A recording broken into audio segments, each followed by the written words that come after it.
Okay. Hey, hello everybody. Good day, and thanks once again for joining us to the first annual Virtual FantasyCon.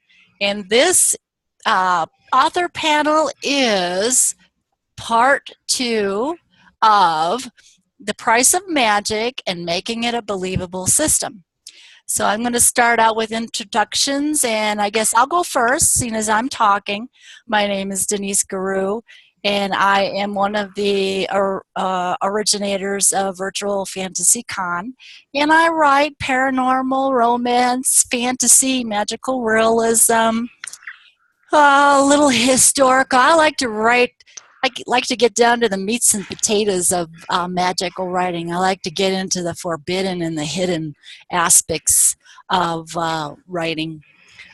So anyways, I guess I will get to our next author here, and I just want to say thank you, ladies, for finding the time to join us today, and I think we're going to have a good time.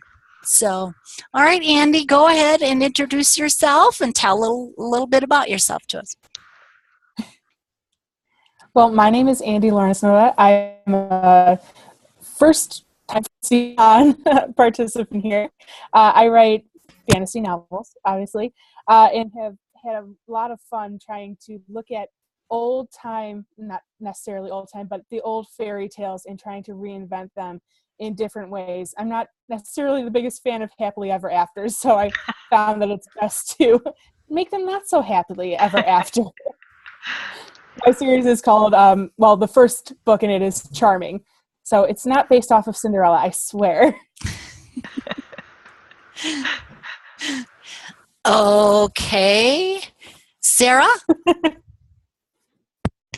Hi, my name is Sara. I frequently write under the name Sara.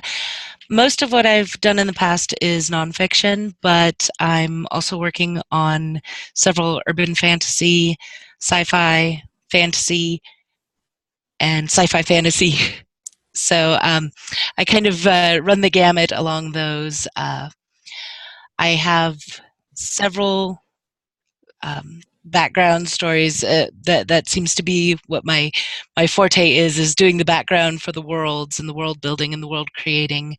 Awesome. And one of the ones that I'm working on is actually it's the story of how a variety of gods get into trouble interacting with each other, and it's erotica because it's not nice enough to be romance.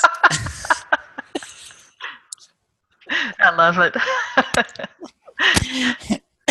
Death by sex by fae, right? Yeah. How can you go wrong? Sounds fun to me. Yeah. I'll take Legolas any day.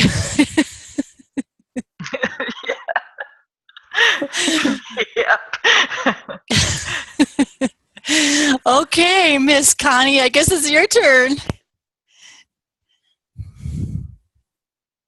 Hi, I'm Connie Jasperson, and I write fantasy, primarily epic fantasy. I also have several medieval fantasies and fairy tale books out. The Tower of Bones series is my current fantasy series. It has 3 books in it right now. It has Tower of Bones, Forbidden Road, and Mountains of the Moon, and they all take place in a world where magic and religion are pretty much all the same thing.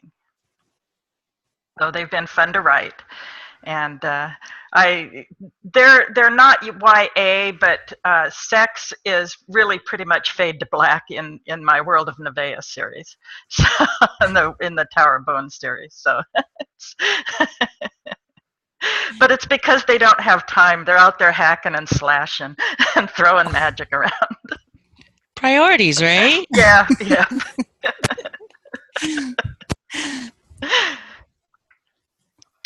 Okay. I just want to thank you all for. Well, I just want to thank you ladies for finding the time and coming. Otherwise, we wouldn't be here in the first place. So, and having the courage. I know some of them are like, oh, I don't know if I can do that, so, but anyways. Okay, so, well, that brings us to our first question then. Religion and magic, as Connie says, it's basically the same thing.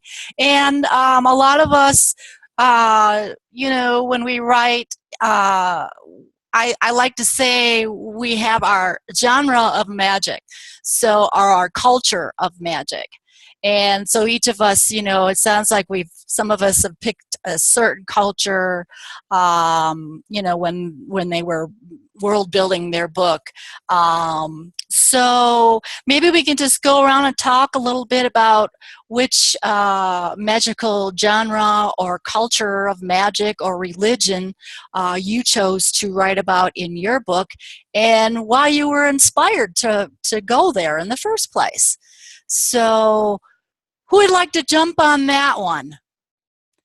You want to start with Andi, or is there somebody else who's ready to take that one? Connie, come on, I was counting on you. Okay, I'll go first. Let me push to the front of the line here. For me, I wanted to know, I had this idea of if a god coveted his brother's wife, what would happen? And so that was the basis of this whole thing. And it started out, it was going to be an RPG video game, but that kind of fell apart in 2007. And since I had retained the rights, I had all of this background material. I had built I had built 3 worlds worth of religions, because it's 3 gods involved in this. And so there's the bull god, and there's the goddess of hearth and home, and then there's her husband, Arion, the mountain god, who is, he's been entombed in this crystal spear that's been thrust into the earth of his own world. And so then the 3 worlds have now been divided into 2 worlds, because the one god has taken half, and then his wife has taken the other half. So the religion and the magic are the same thing in these worlds, and religion is expressed through magic, and worship is very different on both sides. The one god, the bull god, only the strong survive. There's human sacrifice.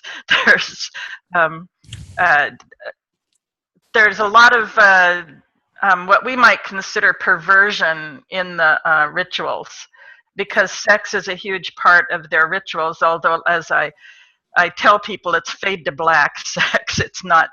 It's implied and mentioned, but not described, because I couldn't take myself down that road. I'm a chicken. So I have the goddess's religion is a gentle religion based on the hearth and the home, and magic is only to be used for good. And they bind themselves through ritual geases to only use their magic for good. And the bull god, who wants to claim her as his wife, only the strong survive, so there is a real clawing for power. So who has the power? What are they willing to do to achieve the power? That's the whole basis of the story. And it offers great opportunities for mayhem. Mayhem is good. Okay. Too true. So who is next? Who would like to tackle next? Come on, girl. Well, I can go. I find it really interesting. It's going to sound odd, but I came from a parochial school background, so I always had religion as a class that I was taking. And I find it so interesting the way that religions interact between different cultures, even within cultures themselves. And so I've really tried, at least in my first series here, to have each culture have their own religion. And it's not necessarily that they're different religions, but that they're different systems of the same religion within each different culture. And I find that I've based mine very loosely off of religions that you might be able to find in our society today. the gods and the mentalities are different, but the structure behind them I find is really poignant and really beautiful to use in a literary sense, because it does, I think Connie is really talking about it, it deepens the fantasy world that you're creating around you. That's right. Yeah. Sounds awesome. Yeah. Yeah. All right, Sara, are you ready? Yep. My system is more like religion and magic are separate but entwined. So people can have magic without the religion, and people can have religion without the magic, but they do interact with each other. And one of the ways that I bring that interaction about is I base my religions on the culture that is creating the religion. For example, if the culture is a war-based culture, they're going to have more war-based gods, and those gods are going to intervene with the magics that promote those things. If a culture is a very lush and abundant culture, then the gods are very generous. If they're kind of a desert, struggling constantly kind of a culture, then the gods are very ungenerous and even distant. So it's the gods do not necessarily provide the magic or are source of the magic, but they do influence how that magic is used and how well it works. So Great. That Great. sounds intriguing. I like that. Great. I guess I have to go last. Okay. When I did my Dragon Horse series, actually I started writing this book just for a teachable moment. After I was initiated as a witch, I just thought that, it was time to teach the kids, the young people, the true meaning of, the tradition of magic, something other than Harry Potter. So I followed along with the gypsy culture, because that's part of my heritage. So, and they're very close connected to the earth. So, my choice of my culture was the gypsy culture, and not necessarily dealing with the gods, basically the goddess. And my heroine was on this journey of self-discovery.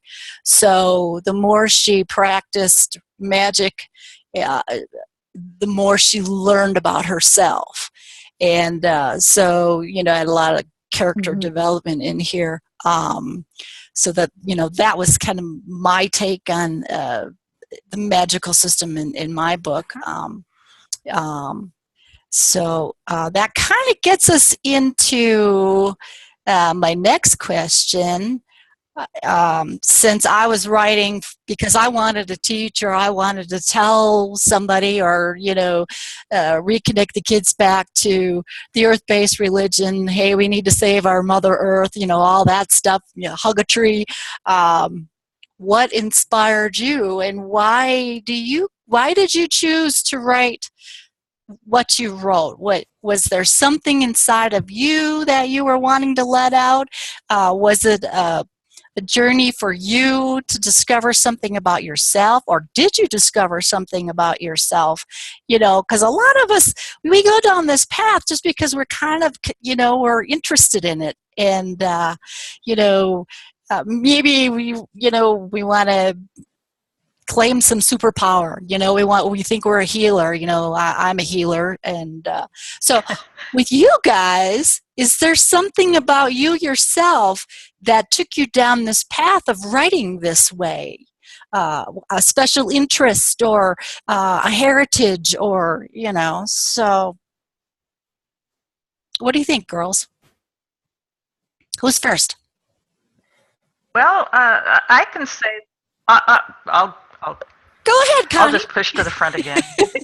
we got the wisdom for room me, here. well, I've done a lot of ranting on this subject lately. It's so odd that this comes up right now, but for me, when it came to designing my worlds, I kind of was in a I want this world to be better mode. And so I was parsing in my head, I was working through all of this, seeing the ecology of the world I love not being treated well, and seeing and having a lot of angst about the way we treat each other, raising grandchildren, having just feeling to the people in the world around me. I found myself writing a world where I was exploring all of these issues. So the two gods, the way that the two antagonists are fighting over the one god, then you have the great opportunities for destruction of environment, and great opportunities for another culture to come in and say, well, this is going to heal everything, but it doesn't. It just kind of makes it worse in a different way. So it's interesting what you can do with magic and religion and those things. So. I find it really interesting because magic is a way to make religion more relatable in a sense. Yes. And I think, okay, I would love to take credit and say that I did it for a really noble reason by incorporating religion into my stories, but I didn't. That would be a lie, so I won't say it, you know. But magic was a way to kind of make talking about religion interesting. And I think that a lot of younger generations no longer have as religious upbringings, and that's a complete generalization, which is probably way out there and pretty bad. So, but at the same time, I know at least a lot of the friends that I have who are my peers in my group, you know, don't consider religion anymore. It's a wave by type of thing. But when we talk about Harry Potter or Lord of the Rings or any of, you know, the big fantasy epics out there, we're constantly inundated with this magic and this ritual, and that is religion in itself. And I think it's really important as fantasy writers to consider that and to promote that in our works. And so, Denice, when you're talking about, you know, writing this as a learning and a teaching medium, that's brilliant, because that's what we are doing as fantasy writers. It's not only escapist literature, it is teachable literature as well. Absolutely. You know, that's why I hate the word fantasy, because most people, when they think of fantasy, oh, it's all made up. Well, really, where is it coming from? You know, I mean, yeah, you know. If it doesn't have some basis in reality, then it does not connect with the people. Right. Right, you know, and when I wrote my story, it's like, okay, there's these underlying messages, and it's like either you'll get it or you'll go, oh, well, that was a cute story. So a lot of times it depends on where your reader is at, you know, because I think a lot of us write symbolically, you know, especially when you get into that forbidden and hidden stuff. And I love the ancient astronaut theorists and all that starseed stuff. Yes. You know, I love to go. I love those guys. Yeah, and I sneak that into my books. And a lot of these people, it just like goes right over their heads. But it's like, it's okay. That's just where they're at, you know, and maybe, I don't know if I'm planting a seed or what, you know, but but it's great because fantasy allows us to do that as writers. And, you know, you have traditional literary fiction, which is kind of a misnomer in itself, but we talk about literary fiction as being relatable because it is realistic. But fantasy fiction is relatable because it is so unrealistic that we can develop and use that to influence our own lives in outside ways and outside thinking. So, well, if you think about it, 200 years ago, there wasn't a fantasy or sci-fi genre. They called what we write satire. That's really very true. That's true. That's absolutely true. Yeah. So, the reason that I write what I write is, I'm a eclectic heathen witch, and I firmly believe in the existence of actual magic abilities, but not fireballs. And Yes. I really struggle with the idea that anytime you bring witches into a fictional setting, there has to be, fireworks and fireballs and things like that. So my goal is to create a more realistic fantasy around the ideas of astral travel and healing and the precognitive abilities, actually providing yes, it's a fantasy, yes, it's fictional, but these are much more realistic versions of the way that these magics are presented, and much more personal relationships with the gods. And one of the things that my husband and I have been talking about a lot lately is the modernization of deities, and things like, well, okay, if assuming that Thor is a real deity, and that Thor was in fact the way he was, X hundred number of years ago, then what kind of a person would he be today? Would he be the same person that he was several hundred years ago? Or would he be going to rugby games? Yeah, totally. I hope so. I hope he goes to rugby games. So I like to bring all of those ideas really to the forefront of my, particularly my urban fantasy. Yeah, that sounds really interesting. I'm looking forward to reading a whole bunch of new books. Well, can we sign up with each other after? Yeah. Well, we'll have to do this recording where we get to critique each other's books, But I think that's one of the reasons, and I agree with Sarah. That's one of the reasons why I wrote my Dragon Horse saga. It's like I was so tired of seeing Hollywood put the witch in such a negative connotation, and it just I'm just so over it. And it's like, when are we going to start evolving? I think it's time for fantasy to start evolving a little bit with, we have more information out to us, so it's not like Sarah said, oh, throw balls of fire at each other. But, hey, if we write that way, that's fine too. It is. It's escapism, and we all write for a certain reason. But yeah, it's interesting. It's interesting. So. Well, what I discovered about the throwing of the fire at using fire as a weapon, it doesn't work.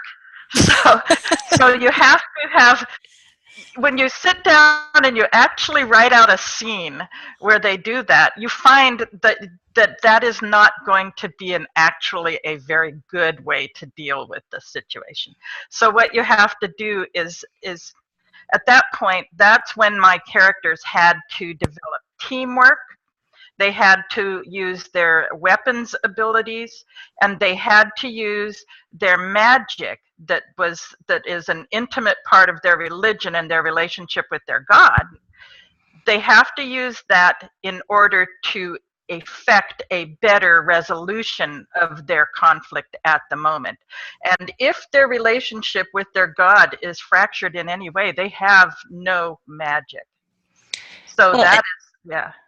Connie brings up a very good point in that it's very easy for magic to end up so powerful that it ends up essentially being a deus ex machina effect on the story, where it's like, well, that was interesting right up until the world was saved, because really you end up sacrificing that ease of using magic to solve the problems, and then the reader is left wanting because the character did not develop the way they could have. That's right. So you end up walking this very fine line with something awesome with the magic, and yet you still have to make it a struggle enough that the characters are growing.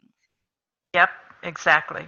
Yep. And it's interesting because we're at a point in our society as well where technology is becoming so commonplace and so readily available to everyone that it is becoming easier. And oh, why make pizza by hand when you can just throw one in the microwave and heat it up? It's kind of, but I mean, it's very similar to what you're saying, Connie. You have to think about these, the writer has to think about these different aspects of it, and we have to give it more thought than our readers will probably. That's absolutely true. Yeah.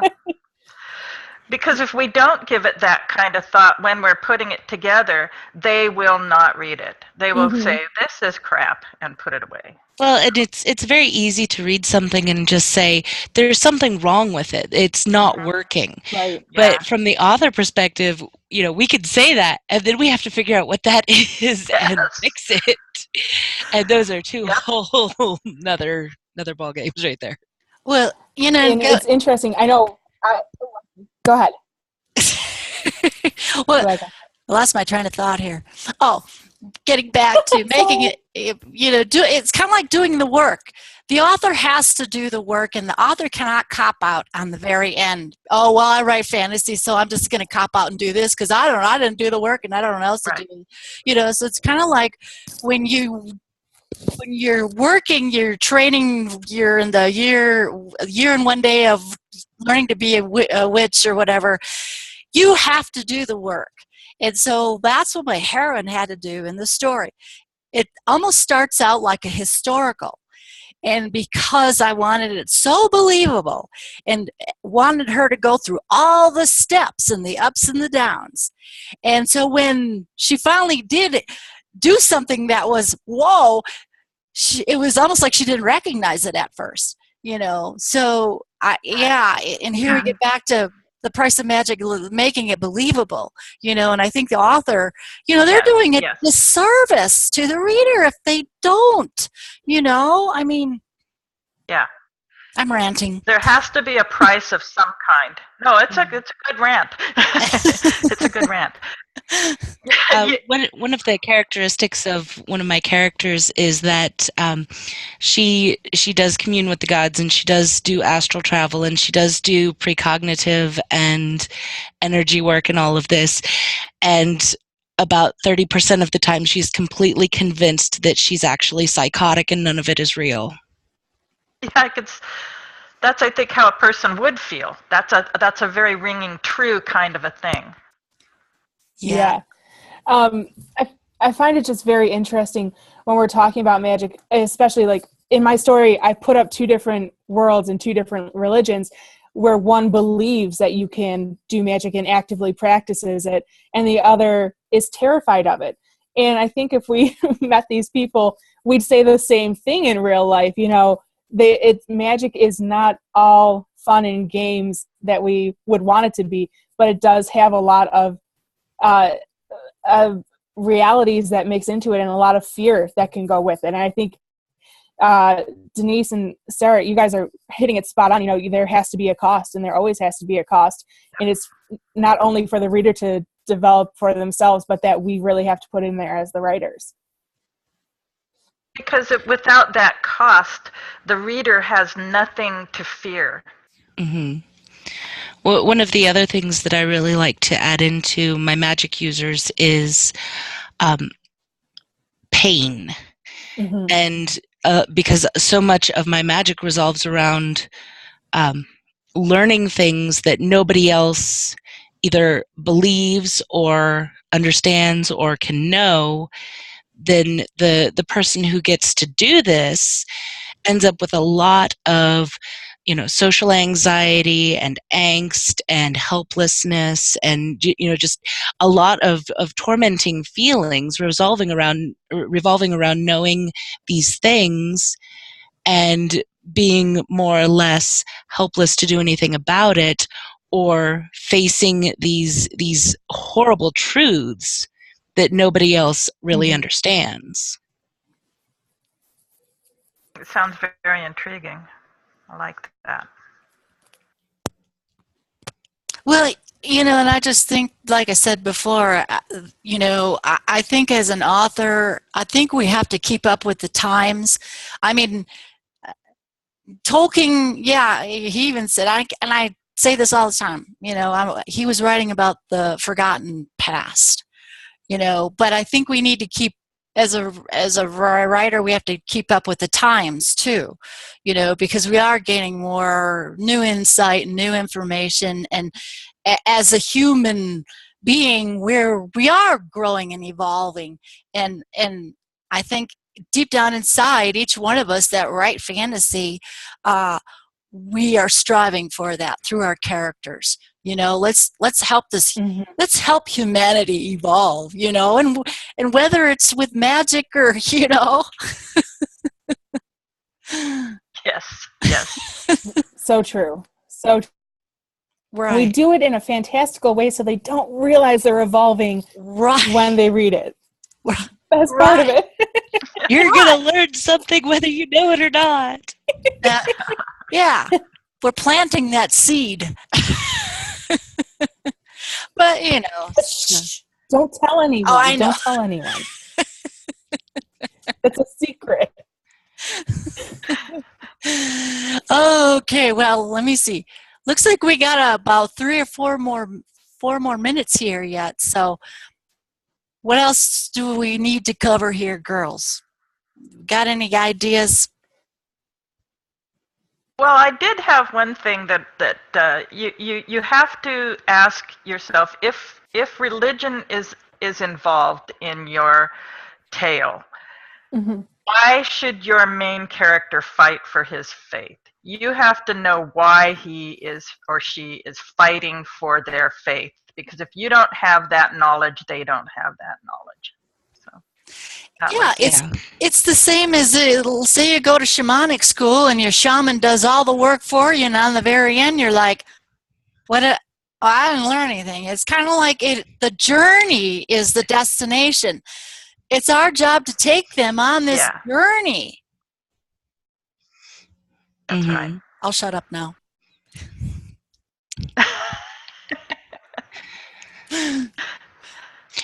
Well, I think that, as Connie said, but also if they aren't a proponent of the faith, right? Maybe what they're fighting against is the gods, but all of these things you have to understand, what your character is doing regarding the religion, how important that is to them, and why. And I always tell my husband, because I'm always bouncing my ideas off of him. I'm like, this isn't going in the book, but I need to have this figured out because this is background knowledge, and it feeds directly into how the character reacts and interacts with all of these other things. You can't ignore that because it's part of who they are. It's an innate thing. That's right. And I think it's really interesting to point out too that religion can be a background character. It doesn't necessarily need to be that front line, what our characters are fighting for or fighting against or fighting with, but it is part of their heritage that we have to take into consideration. And as writers, to create that really vivid, realistic world, need to know. And so what you're saying, Sarah, this is what you're talking about with your husband, exactly. That's what we need to be doing to create these rich worlds and tapestries that we're writing. Yeah. Well, girls, it looks like our time is just about up here. So I just wanted to thank you all again. This has been a fascinating conversation. And we're going to have to do it again. I can't wait to talk to you ladies again. I know. We have to do it again. We really do when we're not so busy. It was so nice to meet you all. Yeah. So we need like 2 hours next time.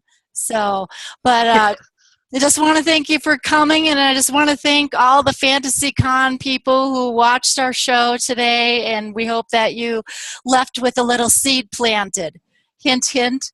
And so I am going to sign off and stop recording. Hang on.